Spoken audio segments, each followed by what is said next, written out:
Welcome to the Reset Theory series, episode 2.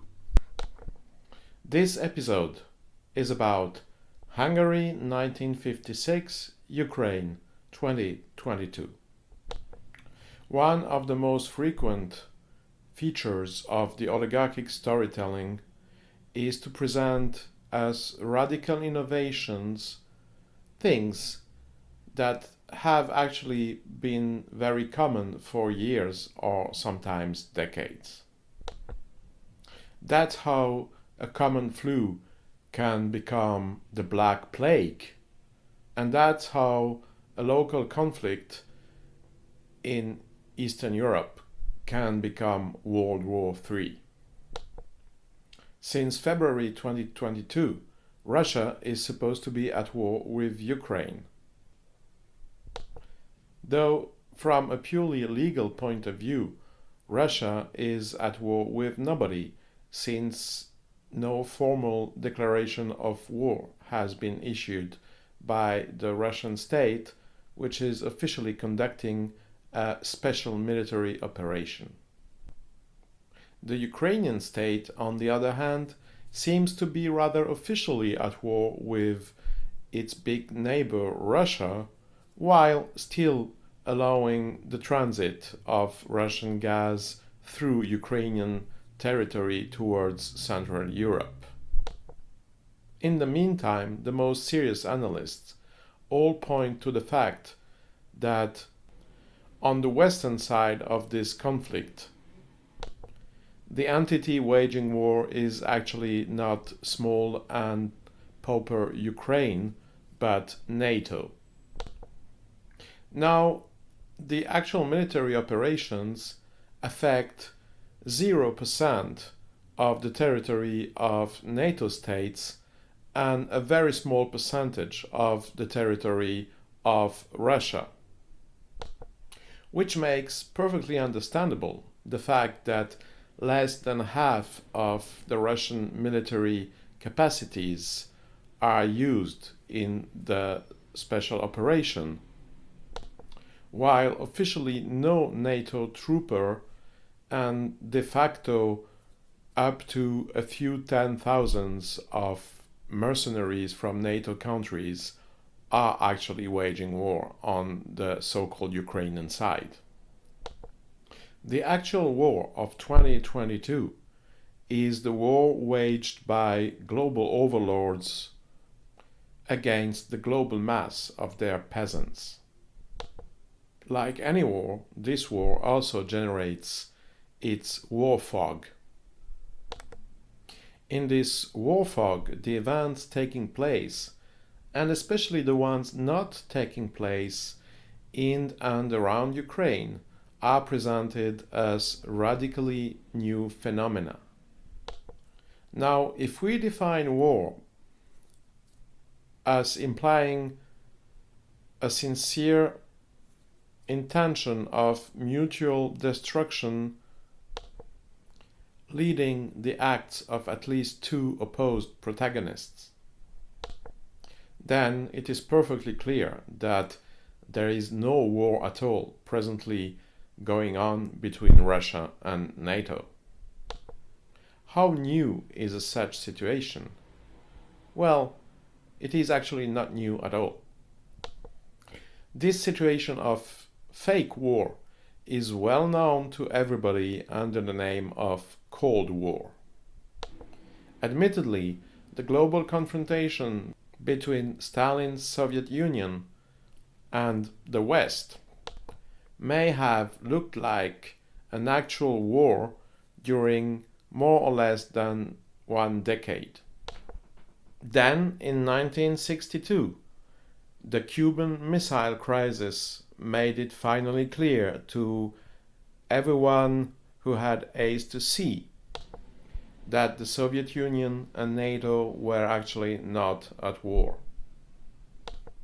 Calling war the kind of relationship that existed between those two major superpowers ever since the death of Joseph Stalin was actually already part of the oligarchic storytelling. It is hence perfectly correct to assert that February 2022 marked the official opening of a new chapter of some kind of Cold War. But this is correct only if we also understand that the real meaning of Cold War has actually always been fake war. Now, is the 2022, or more exactly the 2014-2022 Eastern Ukrainian standoff, the first instance of the fake war locally producing the appearances of an actual conflict, with people on both sides sincerely thinking that they are waging a global war, while their overlords know perfectly that there is no such thing going on? Actually, no, this is not new. 6 years exactly before the Cuban Missile Crisis, in the fall of 1956, a Hungarian uprisal against the yoke of the socialist bloc was encouraged by Western anti-communist circles, who are the direct ancestors to the so-called liberals now cheerleading for Zelensky's Ukraine. This uprisal was later on brutally crushed by the Red Army. Now, it is obvious that both the insurgents on the streets of Budapest and the mobilized Soviet soldiers sent to re-establish order within the socialist bloc were not faking anything. At ground level, people on both sides of the barricade were fighting sincerely and desperately, just like soldiers, at least the ones from the more ideological battalions on the Donbass front line, sincerely think that they are waging a global war, or at least a war about values that are also shared by the leadership of the conflicting parties. Obviously, this is not the case, as has been documented by the journalistic work of Edward Slavsquat. The operations of Klaus Schwab's Great Reset in Russia have not slowed down a bit since February of 2022. Actually, the work of making Russia Davos compatible has been speeding up since February 2022. And obviously, pro-Ukraine fighters are equally wrong in thinking that their Western sponsors will keep supporting their nationalistic aspirations once they won't anymore need their blood to keep up the show. At the level of consequences, there is also a very clear parallel between the events of 1956 in Hungary and those of 2022 in Ukraine.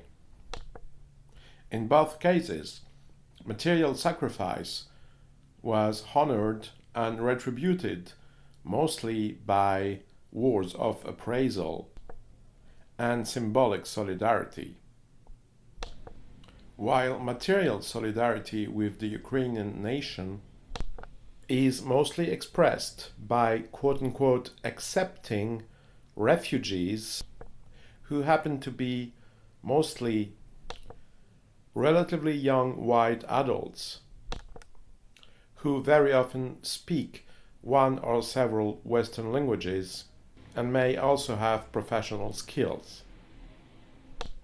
Well, the same thing happened to Hungary in the fall of 1956, when hundreds of thousands of Hungarians, mostly urban dwellers and young adults with above average education and or professional skills, flowed out of the country through the Austrian border. most of them never moved back to Hungary, while a big part of them made an important contribution through work and creativity to the prosperity and well-being of Northern American societies. As is the case now in Ukraine, the Hungarian nation paid 100% of the human bill for that fake war. The Soviet Union actually also had huge casualties, but in the eyes of the Soviet oligarchy, that cost was justified by the need to show everybody within the bloc who the master is and what can happen if you don't obey. While strengthening bloc discipline in the East, this special operation in Hungary, which had actually been provoked by the activism of anti-communist circles in the West, was nevertheless not detrimental to the Western Bloc. Of course, NATO showed for the first time that informal friendship with the Atlantic Alliance is no guarantee of security for anybody in this world, since NATO, in spite of the hopes of Hungarian insurgents, did not intervene. But this drawback in military soft power was compensated by a huge leap forward in moral soft power. After 1 decade of anti-fascist ideology, which implied that the winners of World War II were morally superior to the losing side, but that this moral superiority had to be shared between the West and the Soviet Union. Now, the Soviet Union had officially joined the phantom of the Third Reich in the symbolic realm of oppressive dictatorships. Right now, Henry Kissinger is already talking about accepting Ukraine into NATO because, as he says, neutrality is not an option anymore. Before this, the fake Third World War has already provided NATO with the pretext it needed to swallow up Sweden and Finland. In the meantime, the margin of autonomous diplomatic action of the Belarusian state is also visibly shrinking, while the autonomy of Poland and especially Hungary vis-à-vis the Euro Gulag is increasingly becoming sheer rhetorics. The only substantial problem Western oligarchs actually had with the Soviet Union was called Joseph Stalin and the inheritance of Stalinism, which was officially suppressed in 1991. Ever since that day, the world has been ready for guys like Henry Kissinger enacting the prophetic vision of George Orwell. That vision, as it is now becoming a reality, bears a new name, which, interestingly enough, belongs to the vocabulary of both Klaus Schwab and Vladimir Putin. They call it multilateralism, or the multilateral world order, which is just a fancy name for a world made out of seemingly conflicting blocs with very similar political organization, and where freedom exists nowhere.